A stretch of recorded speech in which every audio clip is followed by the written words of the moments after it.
Saludos a todos, hermanos y hermanas. Padre Diego aquí con el mensaje del Evangelio para el día de hoy, martes 27 de julio. Vamos a escuchar hoy en el Evangelio de Mateo, el capítulo 13, los versículos 36 al 43. En aquel tiempo Jesús despidió a la multitud y se fue a su casa. Entonces se le acercaron sus discípulos y le dijeron: «Explícanos la parábola de la cizaña sembrada en el campo». Jesús les contestó: «El sembrador de la buena semilla es el Hijo del Hombre. El campo es el mundo.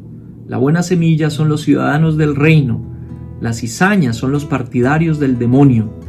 El enemigo que la siembra es el demonio. El tiempo de la cosecha es el fin del mundo y los segadores son los ángeles. Y así como recogen la cizaña y la queman en el fuego, así sucederá al fin del mundo. El Hijo del Hombre enviará a sus ángeles para que arranquen de su reino a todos los que los inducen al pecado y a todos los malvados, y los arrojen en el horno encendido. Allí será el llanto y la desesperación. Entonces los justos brillarán como el sol en el reino de su Padre. El que tenga oídos, que oiga». Esto es como un trabalenguas, la explicación de la explicación que necesita una explicación.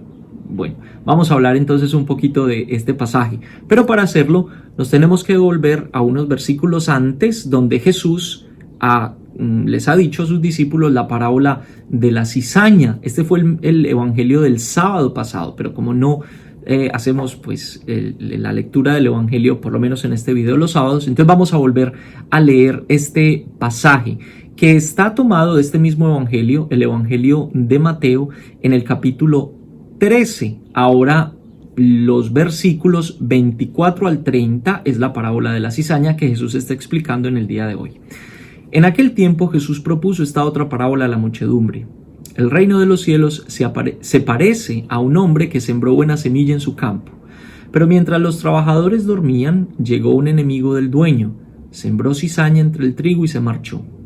Cuando crecieron las plantas y se empezaba a formar la espiga, apareció también la cizaña. Entonces los trabajadores fueron a decirle al amo: «Señor, ¿que no sembraste buena semilla en tu campo? ¿De dónde pues salió esta cizaña?». El amo les respondió: «De seguro lo hizo un enemigo mío». Ellos le dijeron: «¿Quieres que vayamos a arrancarla?». Pero él les contestó: «No sea que al arrancar la cizaña arranquen también el trigo. Dejen que crezca juntos hasta el tiempo de la cosecha, y cuando llegue la cosecha, diré a los segadores: arranquen primero la cizaña y átenla en gavillas para quemarla, y luego almacenen el trigo en mi granero». Muy bien, entonces parece que la explicación de la parábola, que es el evangelio de hoy, también utiliza diferentes imágenes para explicar este lenguaje parabólico en el que Jesús explica o presenta el reino de los cielos. Imágenes como o lenguaje religioso que era muy común para la gente de la época. El Hijo del Hombre, el final de los tiempos, los ángeles, etc. Parece ser que la explicación de la parábola fuera como otra parábola. Pero si miramos la parábola y la explicación como una sola enseñanza, como una única enseñanza, podríamos entender que el mensaje detrás de esta parábola y de la explicación es la posibilidad del mal o del fracaso, llamémoslo también así, en la experiencia del reino de Dios. Me explico. Se supone que el reino de Dios es una experiencia, es la experiencia de Dios en medio de nosotros que trae paz, amor, salvación, armonía, etcétera, etcétera. Todas esas cosas bonitas. ¿Cómo entonces podemos entender o cómo darle sentido al mal que experimentamos en nuestra vida personal, en nuestras comunidades, en nuestras familias? ¿Cómo entender que en mi vida como discípulo de Jesús, aunque yo estoy comprometido con el reino, aunque quiero hacerle caso a Dios y seguir su voluntad, etcétera, etcétera, todavía existe el pecado y a veces sienta que la maldad como que me domina o que está presente o que todavía como que rige mi vida de alguna forma?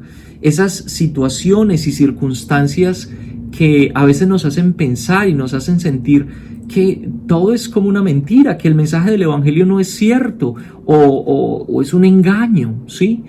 La pregunta entonces de los esclavos al maestro cuando le dicen, ¿no sembraste buena semilla en el campo? ¿De dónde entonces apareció esta cizaña? Es una pregunta acerca del sufrimiento y acerca del mal en el mundo, en medio de esta experiencia que nosotros llamamos el reino de Dios. Si Jesús ya trajo el reino de Dios, ¿cómo es que todavía hay mal en el mundo? Y la gran tentación que tenemos nosotros, los cristianos sobre todo, es pedirle a Dios, destruye, Señor, a los enemigos, acaba con todos los que siembran cizaña en mi campo, acaba con los que me hieren, los que me hacen daño, acaba con los malos. Sí, esa es la gran tentación. Mucho cuidado, porque este jueguito de estar dividiendo el mundo entre buenos y malos y señalándolos es una prerrogativa única de Dios, es decir, Dios es el que al final de los tiempos decide y determina quiénes son los buenos y quiénes son los malos. Además, porque al acusar a los otros y al pedirle a Dios que destruya a los otros, tal vez yo me esté acusando a mí mismo y estoy siendo ciego y completamente ignorante del mal que yo también le pude haber causado o le puedo causar en el futuro a los otros, ¿sí? Entonces es como un ejercicio de misericordia. Pero más allá de todo esto, lo que esta parábola también le quiere enseñar a los discípulos de Jesús es, primero, a no tomar la justicia por las propias manos. Claro, acabemos con los malos. ¿Quiénes son los malos?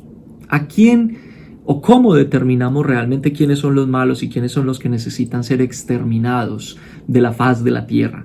Primero. Segundo, también es una lección acerca de la confianza en la providencia de Dios que espera por la conversión de todos los que hacen daño o los que hacen mal, que espera por mi propia conversión, porque yo también le he hecho daño a los otros, porque yo también he sido a veces agente de la semilla, de la cizaña en el campo de otras personas, ¿sí?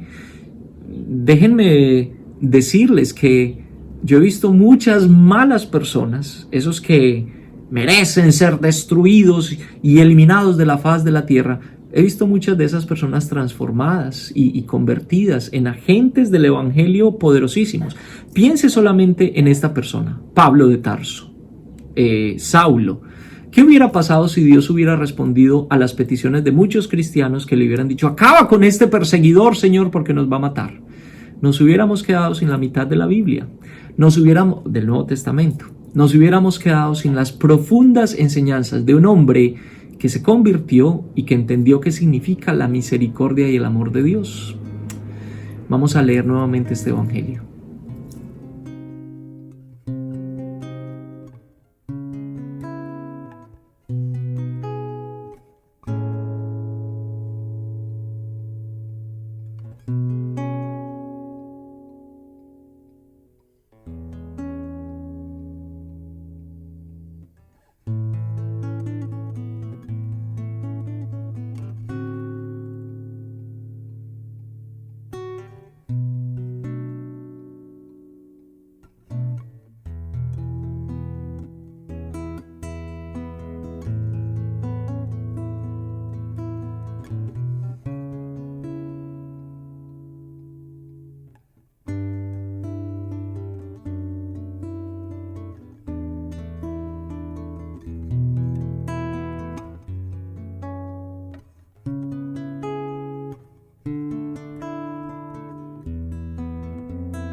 Miren, yo sé además que la pregunta por el mal en el mundo, por el sufrimiento, por las injusticias y todo esto son preguntas gordas, y no estoy tratando de responderlas de una vez de manera definitiva en esta explicación del Evangelio. No, es una pregunta que tiene que ser meditada y reflexionada y orada profundamente.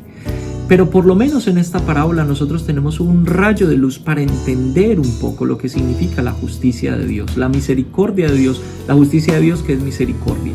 Y para comprender un poco también esta dinámica del reino de Dios en medio de nosotros, en el cual existe la posibilidad de la experiencia del sufrimiento y del mal. Tomémonos un cafecito y sigamos meditando en la palabra del Señor. Que el Señor los bendiga a todos, en el nombre del Padre, del Hijo, del Espíritu Santo. Amén. Nos vemos mañana con el mensaje del Evangelio. Salud. Chao, chao.